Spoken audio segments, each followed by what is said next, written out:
A cargo ship, middle of nowhere, no escort, no weapons, just floating, waiting. Then chaos. 240 pirates, 31 boats, one ship. What happened next changed everything. The US Navy's most devastating response in years. And it all started with a vessel that looked completely defenseless. It wasn't a battleship cutting through the waves. There was no destroyer escort flanking its sides. Just a quiet supply vessel drifting alone in open waters carrying what appeared to be routine fuel and equipment to support a nearby US aircraft carrier group somewhere in the Red Sea. The morning sun cast long shadows across its modest deck, and to anyone watching from a distance, it looked like the easiest target imagined. No one expected that just minutes later, this unremarkable ship would become the center of one of the boldest attacks the US Navy has faced in recent years. From the horizon, dozens of pirate speedboats rushed forward like manned missiles, loud engines screaming across the water, fast hulls cutting through the waves, and heavily armed crews manning machine guns and rocket-propelled grenades.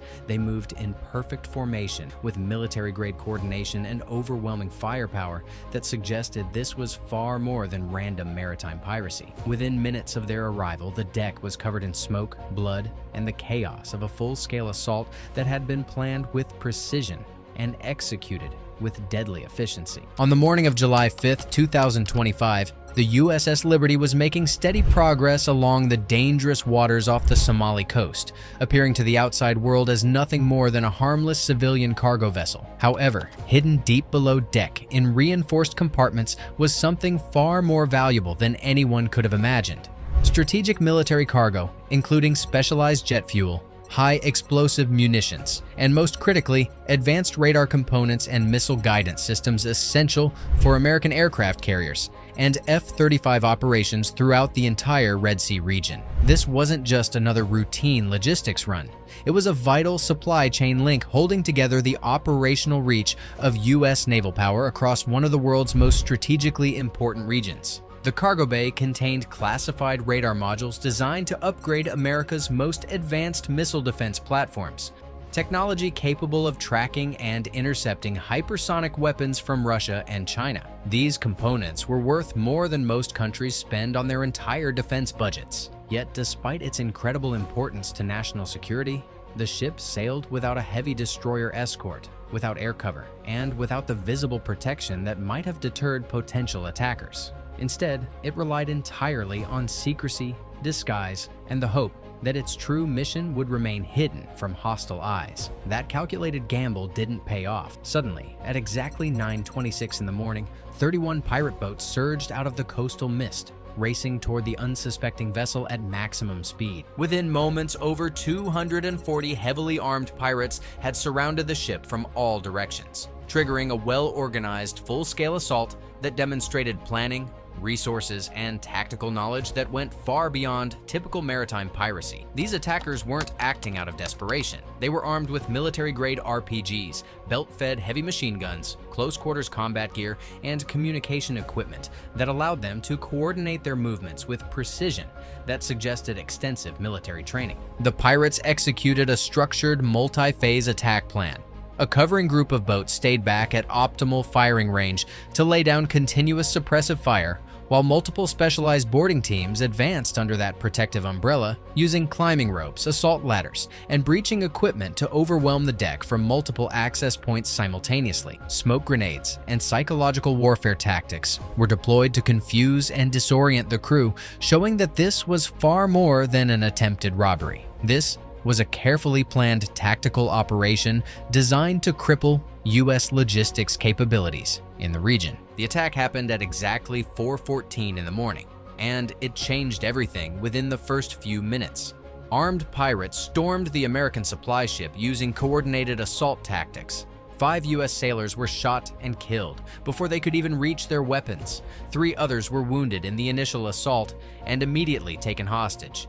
These pirates moved like a small commando unit with clear objectives. Their operation was silent during the approach, fast during execution, and methodical as they cleared the ship room by room. The attackers believed they had achieved complete control of the vessel and its valuable cargo. They had eliminated resistance, secured the deck, and established perimeter security. But there was one critical element missing from their headcount. The ship's captain, a retired US Navy officer with decades of experience, had managed to evade capture during the initial assault and was hiding in the engine room deep in the bowels of the ship. While the pirates were focused on securing the upper decks, Captain Williams pressed a hidden emergency switch that sent out an encrypted military distress signal, completely silent to everyone except those who needed to hear it. That signal bypassed all civilian communication networks and went straight through military channels, bouncing off encrypted satellites and reaching the USS George H.W. Bush carrier strike group, which was conducting operations less than 70 miles away. The pirates didn't hear a single sound,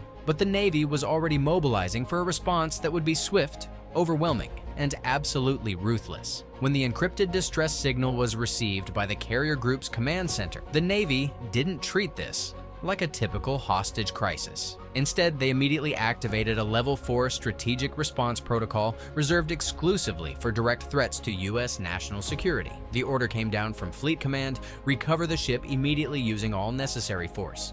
Within exactly 90 seconds of receiving the emergency alert, the entire carrier strike group switched to full combat readiness. Fighter jets were prepped for immediate launch, with pilots already in cockpits. Aegis-equipped destroyers aligned their radar arrays to track every movement within a 100-mile radius. A hidden GPS tracker embedded in the cargo provided real-time location updates.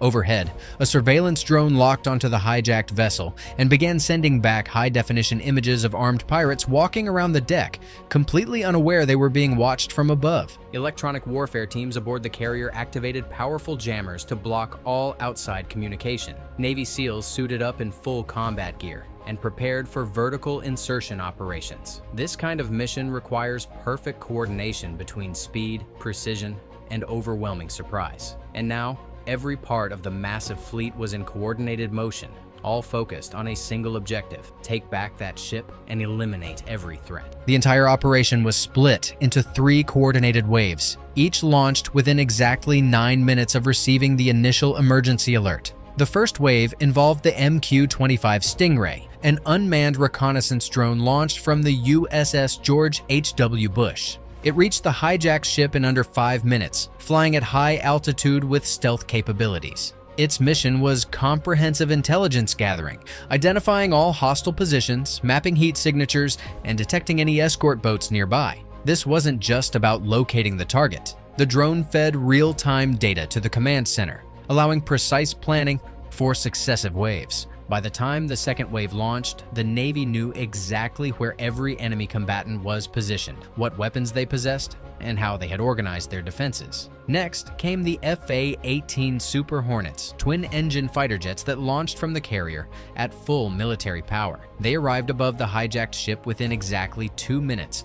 Their mission specific: disable external communications, eliminate enemy sensors, and destroy any pirate boats attempting to flee. One precision-guided missile took out a nearby speedboat armed with a heavy machine gun. Another jet dropped a coordinated flare barrage to suppress enemy vision and create confusion.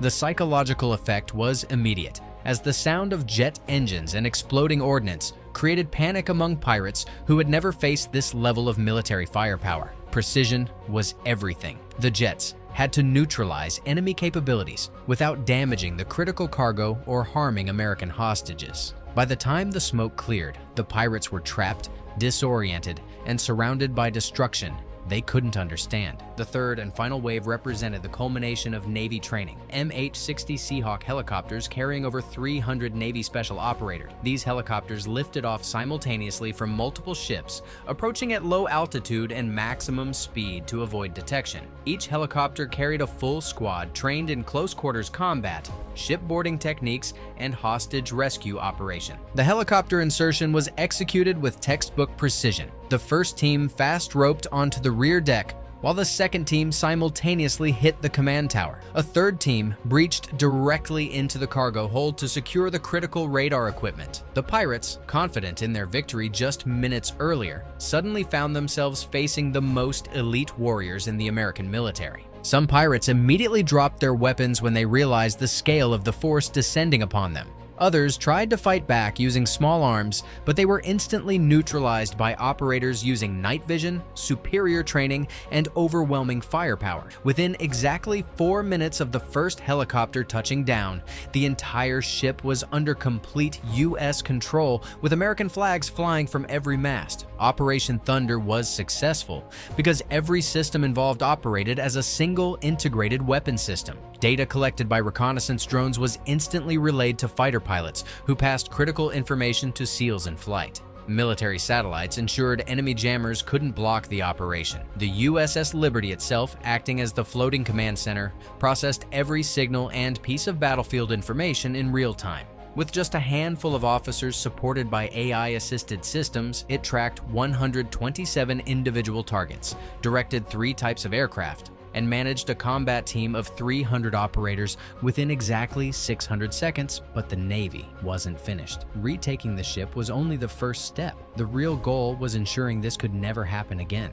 and that meant targeting the heavily fortified base, where the attack had been planned and launched. Located 7 nautical miles inland from the Somali coast, the pirate stronghold had been operating for nearly a decade as a fully operational smuggling hub, where stolen military equipment, weapons, and sophisticated technology regularly passed through underground networks. The strike order was unambiguous: completely eradicate the pirate base and send a message no hostile organization would ever forget. FFs A-18. Super Hornets launched the first wave, flying at high altitude and dropping JDAM satellite-guided bombs capable of hitting within inches of their targets. The command bunker collapsed within seconds. MQ-9 Reaper drones moved in low, firing Hellfire missiles into arms depots and communication towers.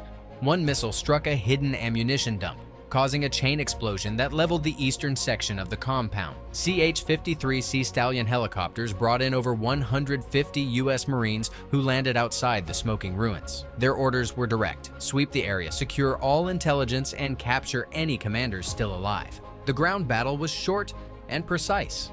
Marines used thermal vision and tactical drones to track pirates hiding in tunnels and damaged buildings. Some resisted and were neutralized instantly. Others surrendered immediately. By operation's end, over 500 pirates were confirmed eliminated, and multiple high-level leaders were captured. The entire compound was destroyed beyond reconstruction. No power, no radar, no weapons remain. In just 20 minutes, a decade-old pirate empire had been turned to ashes. This wasn't just a military victory, but a political signal. After years of what critics called weak deterrence, America had struck back hard and fast. The USS Liberty had appeared to be nothing more than a simple cargo ship, lightly armed and easy prey. But that assessment represented a fatal misunderstanding of modern American military strategy. This ship wasn't transporting routine supplies. It carried classified radar systems to upgrade missile defense platforms, monitoring hypersonic weapons and stealth aircraft. If stolen or sabotaged, these components could have compromised America's entire defense posture across the region. The Pentagon understood this critical nature, which is why within minutes of hijacking, the situation escalated to national security threat level. The response activated a carrier strike group, Reaper drones, and Marine assault forces. The pirates thought they were stealing cargo. In reality, they had attacked a moving component of America's most advanced defense network, designed to neutralize global threats before they reach American soil. For years, adversaries have tested America's patience, mistaking restraint for weakness. But when deterrence fails, the U.S. military responds fast and without hesitation. This mission proved exactly that. The pirates didn't just misjudge their target, they misread the message behind it. They thought the ship was undefended and unimportant. Instead, they triggered one of the fastest joint force counterattacks in recent history. The lesson is clear. America protects every link in its military chain, not just those carrying missiles and guns. The ship was defended like an airbase because it played a similar role. In today's world, there are no non-combat missions. Every supply vessel is a strategic asset, and the Navy treats it as such. This operation showed that America doesn't just fight on front lines. It defends radar technology, refueling operations, and supply ships with the same strength and speed as any combat unit. When the flag is flying, whether on a base or a boat, no one attacks it without consequences. That warning didn't come through diplomatic statements. It came through missiles, Marines, and a 20-minute campaign that erased an entire pirate empire. This counterattack was more than a rescue. It was a demonstration of how America combines drones, special forces, air power, and electronic warfare into one deadly system. The enemy didn't just lose fighters, they lost their base, momentum, and influence in the region. The cost of testing US power wasn't a diplomatic delay or strongly worded speech, it was complete destruction. Whenever someone targets an American supply line, they should expect a response made of fire and steel. The flag isn't just a symbol, it's a line in the sand. And once that line is crossed, the result is always the same: swift, overwhelming force that erases the threat entirely.